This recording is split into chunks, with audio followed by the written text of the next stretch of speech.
This episode is brought to you by Audi. The road is calling. Embrace the thrill of the drive with the all-new, fully electric Audi Q6 e-tron. Featuring effortless power, serious acceleration, and advanced Audi tech. It's not just a new EV, it's a new way to experience driving.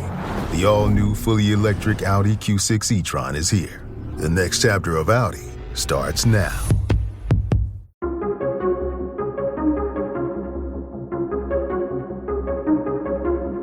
Hey everybody, welcome back to the Follow Lead Podcast, a Christian Leaders Podcast powered by Greg Fay Insurance. If you haven't talked to my man Greg Fay, do so today. Go to gregfayinsurance.com. Today on the podcast, a dear friend of mine, Kevin Lawson. Kevin is a leader in the sales industry and is a fractional VP of sales. He's a founder and a CEO of his own business. We talk about stepping out in faith. We talk about the importance of being able to communicate. We talk about listening to God's calling on your life.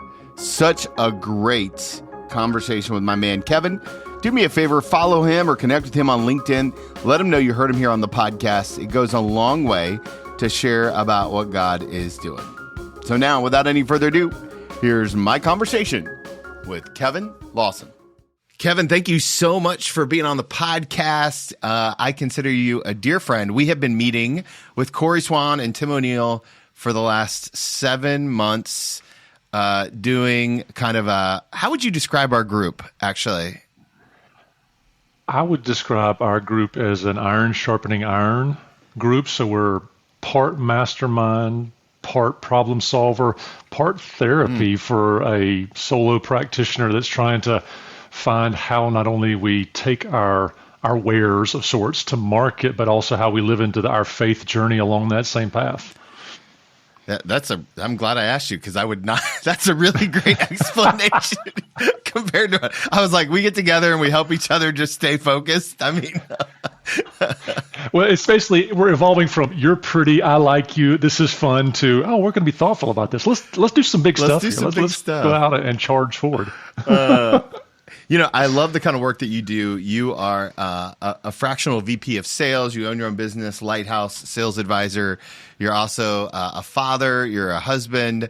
So you know that I like to kind of start with this macro question of how would you describe the calling that God has placed on your life?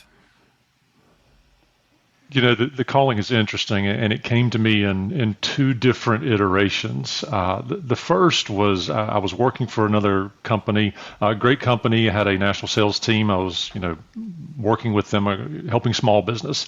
And I remember using one of those paper day planners, and I wrote kind of in pencil in the margin, "Hey, I'd like to help businesses punch above their weight." And I didn't really know what that meant, but punch above their weight kind of became the wellspring for where all this evolved. But that was back in the 2018, 2017 timeframe.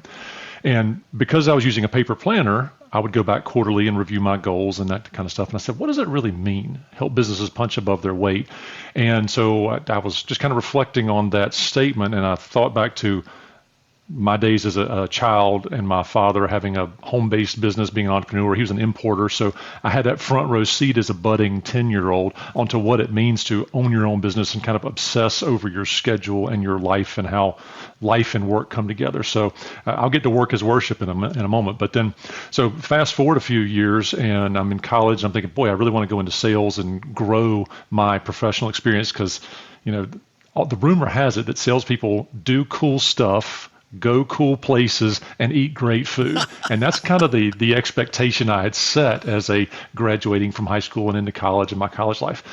But what it evolved into is that I realized that I was really, really passionate about the people side of small business and big business for that matter. I went to work for a Fortune 500, tons of great mentors, tons and tons. So I was very fortunate from a young age to weave that front row seat in business alongside great sports coaches and mentors and people who just poured into me, not only from a, hey, Kevin, don't be a knucklehead, get better at what you do, but also as a, hey, help people along the way kind of approach. So the boiling point was really when we moved to Cincinnati, and I spent the time leading that software sales team. And I missed a bunch of my kids' lives. So I have, middle high school age kids, but for the 7 or 8 first years that we were here in Cincinnati, I was leaving on Sunday, getting back on Thursday most weeks. And my wife has a job where she works Thursday through Sunday afternoon. So we really became the ships passing in the night. We were roommates, not really, but it was like we were trending towards that. Hey, if we don't make that adjustment, we're going to, we're going to find ourselves at a crossroads. So we got really intentional about getting me off of a plane and getting home more, so I could be more present. And the real story, if you ask her, is she'd say, you'd come home on Thursday nights and really start messing up all my systems, which was true, right? Because I was trying to help, because I'm a helper, I'm a fixer, I'm a doer, but I wasn't helping.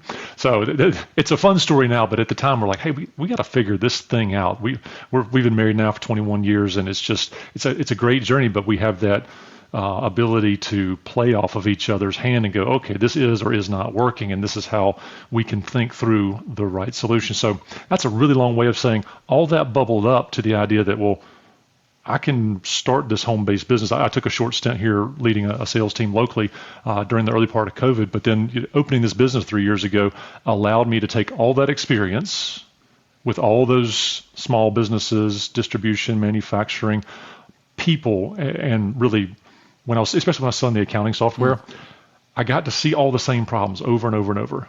Family, resources, challenges, succession planning, revenue, margin, all those things come to bear in every business. And it came to pass in my mind, I was like, they all have the same problem, and they all would benefit wildly by just getting organized. What if we put a selling system in place that is a success support structure, right? If we can repeat success at the founder owner level, repeat that success by hiring well and having those people repeat that same success formula and model, we can really shake the family tree here. So that's the really long, short story, but there's one real key point in there, and it's when we lived in Raleigh, North Carolina. My wife and I, we'd been there for some years, and I'd gotten recruited to work for this family-owned business going generation 1 to generation 2. And in that time, the owner of that business, great guy, again, mentor to me, he put these things in my path that said, there's a way to do business that is glorifying to God, but there's also a way to do business that helps people on a journey to the betterment of themselves. So culture, work as worship, that business was a faith-based business that just happened to sell HVAC and refrigeration parts, right? It was a culture and family and people first kind of business. Doing kingdom work was really important. So my business name, Lighthouse Sales Advisors, is a direct nod towards, hey, we're a shining light trying to live out those Christ-like values in the market and helping guide businesses through troubled waters. That's the lighthouse piece of what I do. So I look for businesses that I can help, that want to be helped, so I can help put in these success support structures so they can, make more money, have more fun. I love that, and I've had a front row seat at watching you do that, and it's so much fun to see you do what you do so well. You mentioned your dad as an entrepreneur, and I'm curious because my dad was more.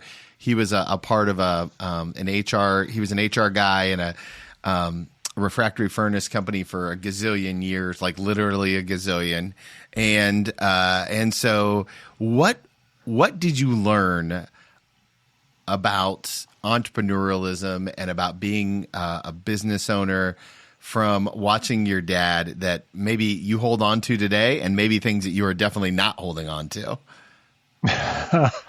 Well, let's see here. Let's couch this in humor first. The things I'm probably holding on to, but trying to let go of, are being a workaholic, right?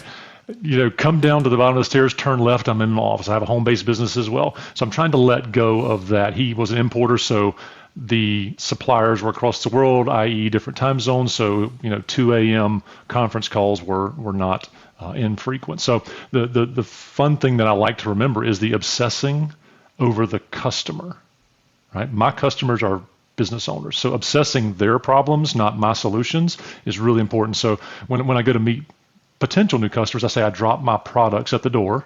So I'm not trying to sell them anything. I'm dropping my products at the door, trying to get to know them and what their real challenges are. And if I can help them, because some I can't. Right? Some people don't need my services, and that's okay. Some people need a full-time person to execute their existing vision. Great. Let's go do that. Let's go help you on that path. Because I know people that are great people looking to be plugged into a full-time role. They don't want to do what I do. So that's a good thing that I'm holding on to. My dad used to say, sell the system, not the product. Meaning, hey, you're providing value into someone else's business. So selling the system of success, in his case, it was a program sale. So he would sell to manufacturers and factories that would buy one SKU a bunch of times on a schedule so they could meet production. So that was his meaning and terminology there. But my process is really develop a process with a founder, which is their way of doing things, that their art of the sale, combined with my science, the processes of, are we doing prospecting? Are we doing closing behaviors? Are we setting ourselves up for success? Are we mixing that art and science together so that they can hire better? Can they hire someone into their system? Because at the end of our days, if you don't have a succession plan, you'll hit it. But if you do have a succession plan, it's more than just turning out the lights. When you're done, you may find a family owner, a potential buyer, a set of employees you want to transition your company to. So having these systems in place, knowing how the revenue is achieved, knowing how quality is achieved, is not different from knowing how accounting standards are implemented, right? There's whole systems for accounting, for HR, for law. Why not sales? Yes, sales is such a funny word. I think it's something that most leaders know that they need but don't want to talk about or don't want to get better at intentionally. And so I'm going to ask you an unfair question, just so you know. Why do you think people struggle so much with sales? I think macro, our society struggles with sales because they have a lot of head trash around what is a salesperson and what do they do. And when I say that, I would imagine most of your listening audience probably jumps to, they're trying to get more money from me. They're trying to get over on me. They're trying to sell me something I don't need. Yuck. I don't want to be any part of that. What I want to instead do is one of the courses I teach is sales for non-salespeople.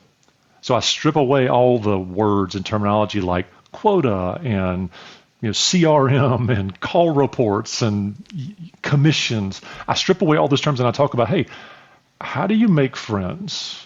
Don't you want to attract more friends that are also business colleagues? And it's beyond friends, but it's really, how do we create the environment in a business environment, the setting in a business environment, where we're attracting the kinds of people we want to work with, whether it's employees, vendors, prospects, you name it. If you create the business that you want to work in, everything else just works. Yeah. Leave all the politics out, leave all the inter-office garbly yuck, train people to be better individuals, better corporate citizens as owners. If I say, hey, Tony, your quota is doubled for this year, you go, yuck, what does that mean? Does that mean I make more money, or does that just mean I've got a bigger goal?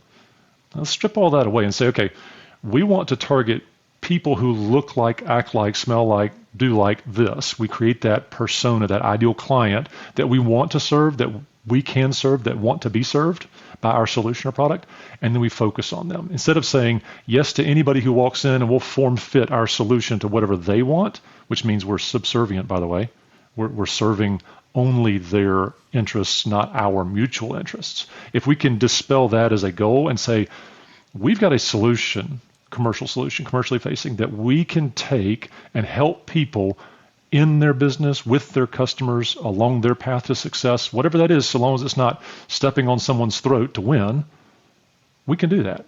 And we'll enjoy doing it if we create those systems that produce that as an outcome. Well, one of the things I know about you is that you are very strong in your faith. You've got values, you really lean into this idea of, you've put in enough stuff in your life that it's really hard for you to be that quote unquote slimy salesperson, right? And so I'm interested. I think there's probably a leader listening who's like, I want to do more, but I want to be protected by my values. How did you create boundaries so that you could be authentically, doing sales and also stay rooted in your faith? Well, for any listener out there, please don't do what I did, because all of this is a result of me making a lot of bad choices, a lot, skinning my knees and elbows and my chin, because I dove into second base where it was nothing but asphalt, and I slid all the way there. I made a bunch of bad decisions, and I learned from them, right? So learning quickly is a really important skill, and not repeating those same challenges. But for the leader listening that's saying, hey, how does all this work together? What does it mean when Kevin says work is worship? I'm assuming that most of your leader listeners, or anybody who's in your listening audience, has probably gone through some sort of light strategic planning where they said, these are who I am, what I'm about. These are my core values. This is the core of who I am as a person. And maybe that's just through identifying as Christian, or as something, as a provider, father, a winner, a champion, whatever your personal identity is. But then you say, well, here's the one key that I would challenge anybody with that they can apply, before lunch today. Where does that show up in your sales process? Where does that show up in your hiring process? All those cultural attributes, where does that show up in my everyday business?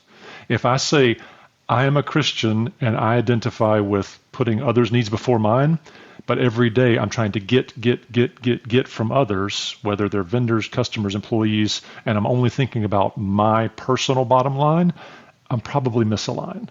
So having done that before, I had to realize that that's probably not the way to go about it well, and develop the type of relationship and reputation that allows you to elevate your values and core holdings and your three uniques and apply them. This episode is brought to you by Peacock. The new Peacock original documentary, Matthew Perry, A Hollywood Tragedy, dives deep into the beloved actor's rise to fame and his tragic death. 5 people, including Perry's personal assistant, 2 medical doctors, and an alleged Hollywood drug dealer known as the Ketamine Queen, were charged with conspiracy to illegally provide Perry with the ketamine. Explore the details of the case in this heartbreaking special, streaming now only on Peacock. As I look at some of your history, I know that North Carolina has a big place in your heart, right? And so moving to Southwest Ohio, even though Ohio is clearly the best state in the union, I almost said it with a straight face. How did you and your family decide that moving was like the next right thing? I'm always interested in like how families entertain and tackle really tough decisions. This one was an easy one. So, couple of channels here. Yes, North Carolina is near and dear to me. I grew up in North Carolina, met my wife there. She's from South Carolina. We got her a work visa so she could come to North Carolina, the whole 9 yards. Now, but we spent a bunch of time in North Carolina as a young and growing married couple. And she's always been in fine arts fundraising. So fine arts fundraising, so she's at philanthropy. So she worked for a number of cultural performing arts companies like Opera Carolina, internship with Opera Colorado, worked for the North Carolina Symphony for a number of years. And every time she got the opportunity to grow in her job, I really just got to say, hey, I can move and maneuver, and my role will just be the same in a different city. And so we got to chase her dreams together. And Cincinnati was a natural outjut of that. So we were in the Carolinas, in Raleigh, North Carolina, from Charlotte for 10 years. And she got this call about this wonderful opportunity in Cincinnati to come lead special campaigns here. And she's since gotten a number of promotions here and just loves her job, right? So it was really easy. Plus she has a twin sister who just lives, 100 miles away over in Indianapolis. I think my math is wrong there, but lives fairly close by. So the family draw there was really wonderful. So that was a pretty easy scenario. Now, the thing I've been challenged with, and for all your listeners, you should know that barbecue is a noun, and it's only pork. And there's a certain type of sauce that is near and dear to my heart. I'm a vinegar sauce guy. I will eat the maple and the other syrups. My wife is from South Carolina, so she's got the mustard sauce. But that's what's really different about Ohio versus North Carolina, South Carolina, is the absence of sweet tea. When somebody orders tea, it's, you want sugar with that, and we're categorically no thank you. Sweet tea is made hot with sugar, not sugar added later to Preach. iced tea. It's just, whew. Tell you what, that's every time I see a Bojangles, my heart melts a little bit. It's a good thing. Now that step into being a solopreneur and kind of opening up your own business to do this kind of work, talk to me about the faith discernment process to say, I'm going to lead something that's incredibly secure and throw caution to the wind, so to speak, to step out in faith. Tell me about that journey. It was very uncomfortable. As you might tell, I did this right in the middle of COVID. So, June of 2021 is when I incorporated and started my customer acquisition efforts. And I've had nothing but a wonderful experience since. So I've been very, very fortunate. But the lead up to that was the discomfort. It was the feelings of imposter syndrome, what exactly am I going to do from a customer deliverable perspective? All that unknown really is the thing that is kind of nightmare fuel, as you might think. But the backstop here is that since moving to Cincinnati and even in the Carolinas, we always had a really strong faith community that we were plugged in with. And here that looks like a men's Bible study every Friday morning I'm a part of. And we've been together for a better part of 6 or 7 years, almost since we moved here. So that's been a cornerstone of that faith and trust and leading out and leaning out over the unknown and using faith as the tethering point. So faith along with the marital support, when you look at your spouse, you say, I'd like to do this. And they say, that makes sense. In years past, she was not as interested in me stepping out on my own, not because she didn't have faith in me, but just because we were, young parents and we were wondering, how is it exactly that this math works of me starting my own business? But what we found is that it's been a wonderful balance of not only time and me being present for most every meal at home. So the kids are home on summer break now. So, I'm not sure when this is going to post, but summer break means they're home all the time. It's anarchy. Yeah, it's absolute mayhem, but we have breakfast, lunch, and dinner together most days. There are some exceptions, of course, but it allows me to do all the things that I aspired to do when I said, hey, let's get out of the corporate meetings that keep me till 6 and 7 and 8 p.m. and let's be here for all the things that I now kind of sometimes begrudge. Putting the taxi sign on top of my car at 5 p.m. to drive to all the soccer and all the horse and all the school and friends and all the things going on in their lives. But what's really unique is when I can be quiet in the front seat of the car and listen to what's going on in their lives. That's the wellspring that says, oh, check mark, this was a good move. Money aside, this was a good move because there's bigger things. There's bigger kingdom things than, dollars and cents in the bank account. Hey guys, just pausing this conversation with Kevin to remind you to check out some of our incredible partners. It's partners like the Barga team and 5-Star Home Services that make all of this possible. If you've not heard about my friend Trent over at the Barga team, he wants to help you get into your next home so that it's forever and ever and happily ever after. Go to the Barga team, link in the show notes. If you live in the Ohio area and you want to find your next, whether that's your dream home, investment home, vacation property, Trent can help you. I text him all the time about houses, and he's always so kind to respond. He's quick and very, very knowledgeable.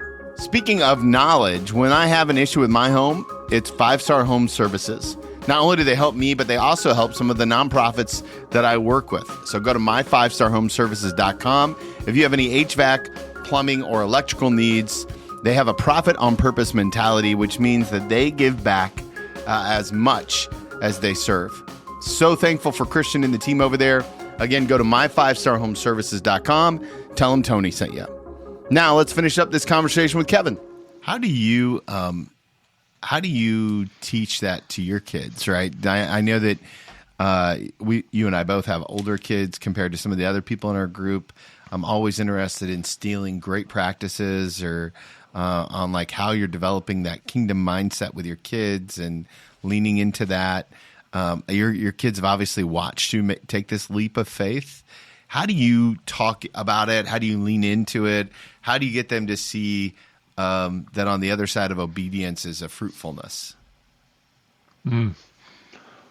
That's a really tough question. And it's tough because I'm going to use my feeling words. Thank you, Tony. I'm going to use my feeling words. I feel like most days I don't do a great job of it. So for your listeners, there's a permission to, hey, you don't have to be first in class every day. I make a lot of those same mistakes, right? We're really fortunate, again, I'm back to the plugged into the faith community locally. The youth group here for my daughter has been instrumental in drawing her closer. I love to plug good churches. Yeah, Wyoming Presbyterian Church. Excellent. Yeah, it's in just a little north of Cincinnati. We've got a great co-pastor couple there who just does a yeoman's job of finding new ways and different ways to connect with kids. The youth group leaders there have been in place for a long time, so my daughter has gone to places I've never been. She's done things I've never done in faith formation and faith practice. So urban mission, disaster relief mission, rural Appalachia mission with the middle school, social consciousness mission trips. So the things that I never thought to expose her to, others did for me. So leaning back on those leaders and saying, hey, I don't know how to help her or help him get plugged in. And they say, great, just keep trying to be a good example of a parent at home and maybe yell a little less. And I can do that. Those are all things I can do. But they've taken that mantle, and as a community, right, the Wyoming community and the greater Cincinnati and the greater, Ohio, Southwest Ohio communities have really been that faith formation piece that's helped elevate my kids, right, in ways that I can't because, I'm on that slippery slope of intelligence as they approach being teenagers. I'm less and less intelligent as the day goes long. Amen. Rumor has it by the people who've gone before us that at about some age between 20 and 25, we start to get smarter again, but that's still a question mark for me. We'll see. My son asked me for advice on something the other day, and I about fell out my chair. Right? I don't know what that's like. He was like, Dad, what do you think? And I was like, I'm not ready. But you mentioned the business aspect. So I remember we were riding in the Carolinas between a holiday family events, like one family, in-laws to in-laws kind of drive. And my wife and I are in the front seat thinking the kids are asleep. They were a little bit younger, maybe 3 or 4 years ago, but we're talking about like a customer interaction and a next week and a next event at the past week. And what do you think? We're kind of bouncing ideas and just kind of talking through our feelings about our jobs. And all of a sudden we hear this, little cherub voice in the back seat just say, deadpan. Mom and Dad, that's really interesting. I was like, did he just have one of these wake up moments? But no, he was listening the whole time and we didn't realize it. So modeling the discussions, and you and I had an offline discussion about this the other day about, hey, how do we talk about business, work as worship, business challenges? Owning a business is not always, candy canes and rainbows. Maybe it's cotton candy and rainbows. Either way, it's neither of those all the time. The real challenges are, hey, I'm struggling with this. And for me, this thing is documentation, right? Just getting the words from someone else's mouth cohesively in a spelling error-free document. Because, we're solo practitioners here, so it's all us all the time. So we've got to be good at, spelling and Grammarly. But finding that way to talk about not only the successes, but also the challenges in a way that's not degrading to our practice. Like we're not just only highlighting failures or only highlighting successes. We're not doing the social media curation of our lives behind our desk. We're actually working towards the next goal. That work as worship is, hey, we want to do good work all the time. And if we're not doing good work, we probably don't want to do that work at all. And we want to be very transparent about why we're not doing that work anymore. One of the things that's been interesting for me in my solopreneur journey, and I think probably for you as well, is understanding the right yeses and the right nos when it comes to certain opportunities. I would love to hear your discernment process, on like when is the right client, when do you say no to a client, when do you let a client go? Like how do you, because like in my Christian heart, I want to help everyone. I want to, because I believe in what I'm doing, as I know you do, right? Like we know that the services that we have bring value, but also sometimes people are very people-y. And so like, how do you determine the right yeses and the right nos? So isn't it funny how all Americans and Westerners, we start the storytelling with comma. My answer is I'm not great at that. That's a skill I'm not great at. I typically have customers for a long period of time, and I'm super thankful for that. And oftentimes I want to be a part of their lives. So, just yesterday there's a customer that we finished up, some months ago, but I went and worked at his office yesterday afternoon just because I enjoy the relationship and the connection. Right. So building that kind of relationship and rapport allows it to feel less like a transactional, I work for you, complete the scope of work, you pay me, high five. Right? That's not the work as worship. That's not the lighthouse. The lighthouse component of what I do is shining that light. And when there is a troubled waters ahead, I'm present. So they know and feel permission to say, hey, Kevin, I got this thought that's bouncing around my head. What do you think about this?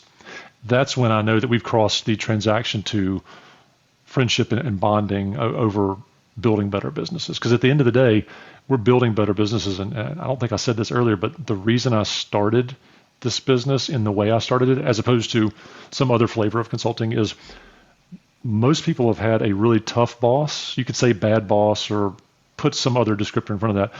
But my kids are going to go into the workforce in a few years. And so Lighthouse Sales Advisors, powered by Sales Acceleration, there's 165 to 200 people, closer to 200 now, advisors across the U.S. that are doing exactly what I'm doing. Leading with that servant heart, trying to be better and build better businesses so that when our kids and grandkids go out into the workforce, they've got less crazy people to work for, less people with their hair on fire. We're building these systems for business that return success. So that's my plug for Sales Acceleration, the corporation that I license content from, because they're living out their faith as well and attracting consultants like me and advisors who want to own their own business, who just need some help with the back end, right? Managing the back end of life, so that we can all do this work commercially facing to the U.S. small business market. So we're building better businesses in every geography. One of the things I know about my podcast family is that they love to pray and they love to kind of root for people. And so let's say that you and I are talking again at the end of 2025. What are we celebrating about what God has done through you and your business? So the 18-month overview, roughly, we're celebrating a few things. We're celebrating sustainability. We're celebrating personal family faith formation. By that time, I will have one that's looking to exit high school. And that's, that launch pad, you're in the midst of that now, that launch pad, making sure that I've done an okay job. I don't want to think that I've done an excellent, holy cow, I should win an award kind of job for parenting, because I'm pretty sure I haven't. But the idea that, hey, we've given them enough of a base to build success in their own lives from. So that is a faith formation piece. From a business perspective, part of my business planning is every customer from a customer. And part of what I'm looking for. So I want to build that kind of trusted advisor relationship where people feel comfortable going, I've got a friend who needs your help. So that's the kind of outcomes I'm seeking, because while I have a website, my marketing is through people I interact with. So people like you, referral partners locally, business owners that I've worked with or worked around, or who've heard me speak and taken away a nugget and said, wow, that's really, really great. The best compliment somebody's ever paid me was through a customer, and their wife said, hey, my wife said I'm better since we've been working together. And I'm like, boy, that's a check mark. God, if I've ever heard one. That means I'm doing the things that, having those tangential benefits that aren't necessarily just related to the top line or bottom line in their business. It's that building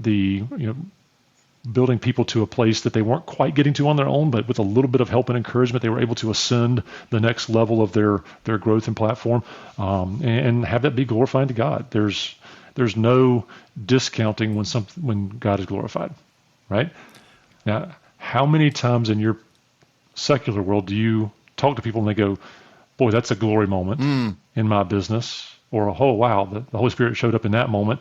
And I'm not as overt as that when I go day in, day out. But it's amazing how many people come to me and say, Kevin, I know you're a man of faith. And I'm thinking, wow, how'd you see that? It's not something I'm looking for. I'm not looking for that compliment. But when they say that, I'm like, okay, I'm doing some things right. And then they typically follow that up with, I'm having this challenge. And it's rarely inside their business. And that just tells me that the things that I'm doing, I need to do more of, and stop doing the things that don't return that that kind of statement, because I'm sure I do a lot of those too. I big heart love spreadsheets, and I know that's not faith formation. Spreadsheets are just numbers in a really organized format, and that's part of my love language. I'm thankful for that. Because it's not part of mine. Hey, let me flip that back towards you. At the end of 2025, what looks like success for you? Oh man.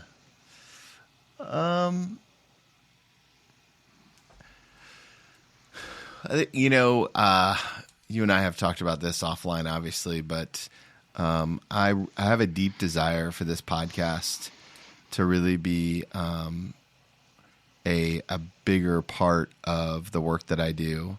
You know, I'm pretty honest that I want to 10x this podcast. I'd like to get to a place where the monthly downloads are in such a space that it becomes just a bigger part of my ministry and my work and what I get to do. And then I'm working with, you know, faith-driven executive and entrepreneurs who really want to lean into that relationship with Christ and see generational transformation. So if I could have 5 or 6 of them in addition to a really huge podcast that's telling the stories for faith-driven leaders, then I'll feel pretty good about the end of 2025. Fantastic. Wow. That would be a crowning achievement and a wonderful build-up. It's one where people listening here don't have to watch from the sidelines. Mm-hmm. They can actively say to the people in their small group, to their neighbors, hey, I found this really interesting sales guy talking to Tony yesterday on the podcast. Not that I'm that interesting, just a different perspective on life. He said something about lighthouses and troubled waters, but you know, Tony's goal is really to make a difference, make a kingdom difference in the world for the purpose of transformational leadership. You know, how do you build better politicians? Let's not get political, but how do you build better politicians? It starts at the kitchen table. Amen to that. It starts in your house. It starts in school classrooms. It starts everywhere around us where we're building better humans, as my wife likes to say. It's build better humans. Build better humans. Love that. Build better humans. It's just that simple. Okay, I have one more question for you, but before I ask it, I know that the podcast family is going to want to connect with you all over the interwebs. So there's two things I'd like for you to answer for me. Where is the best place for people to get connected with you? And if someone was like, oh man, I just need a Kevin in my life, what's the ideal person that you like to work with? Okay, absolutely. So I'm writing this down so I don't skip anything. You know, I have a short memory. I'm just kidding.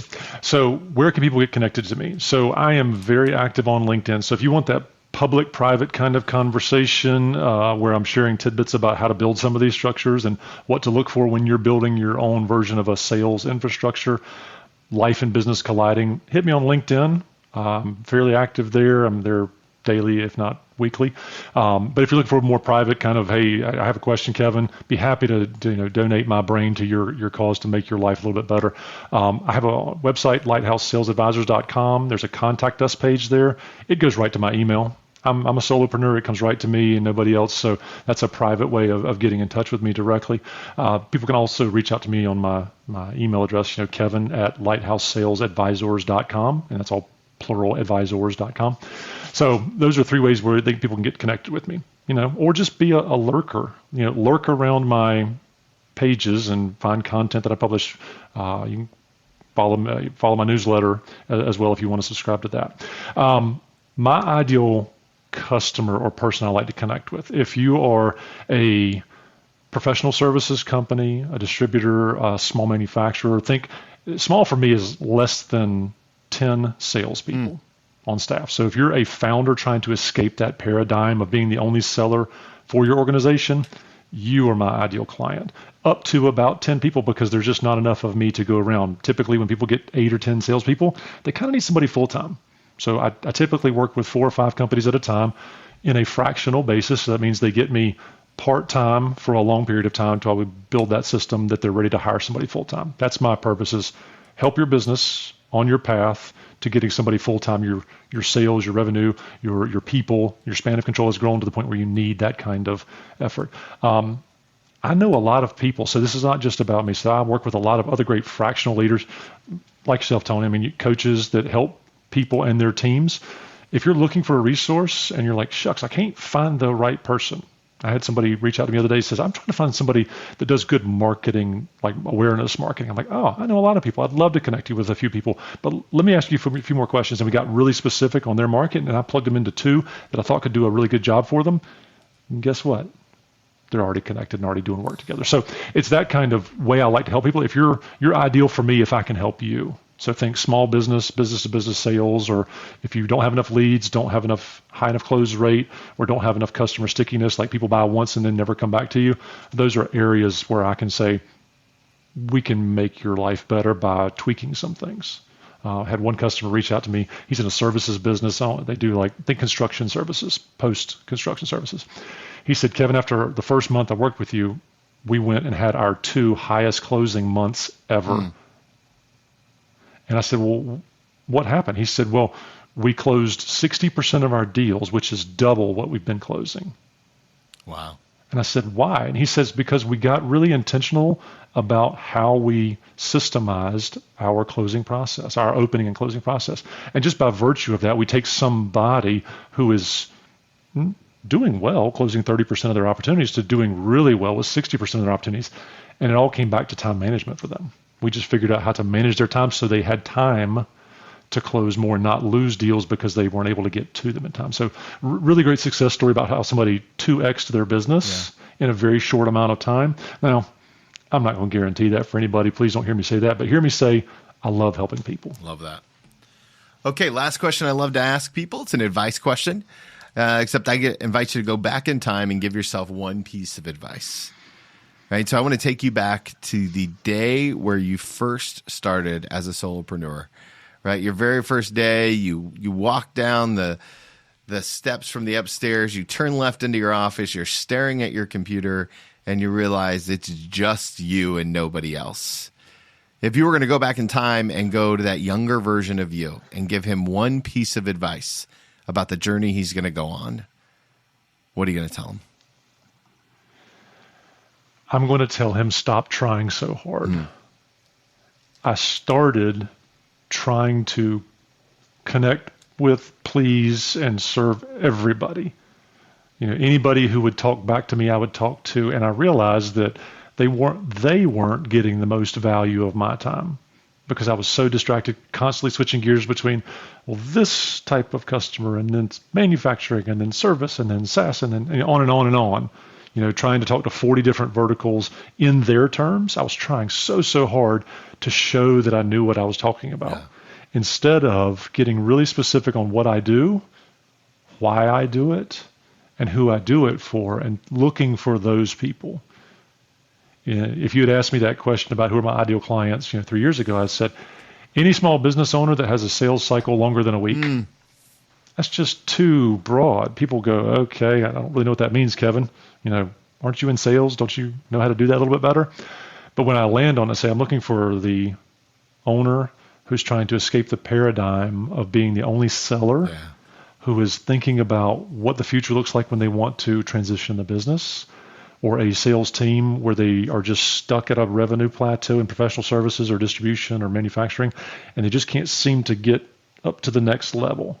And those are the kind of people who want to change and know that change is part of their future, that willing to change. I love those people because they are driven. They are out for making a difference, and they understand that sometimes change also involves changing their stuff, and they're okay with it. I love that. That's so good.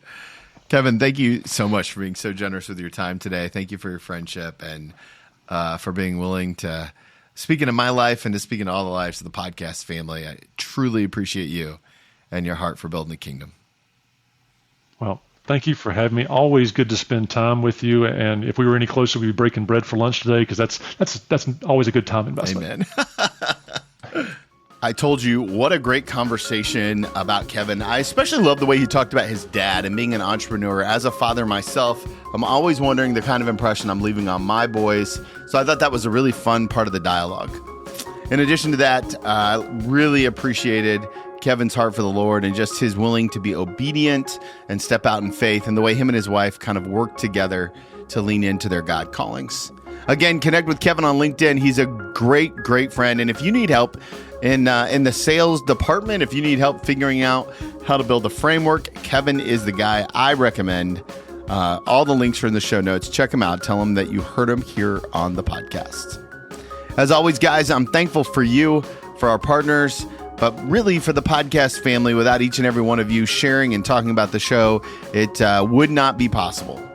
So thank you for all that you do. And remember, guys, if you want to follow Jesus, you must be willing to move.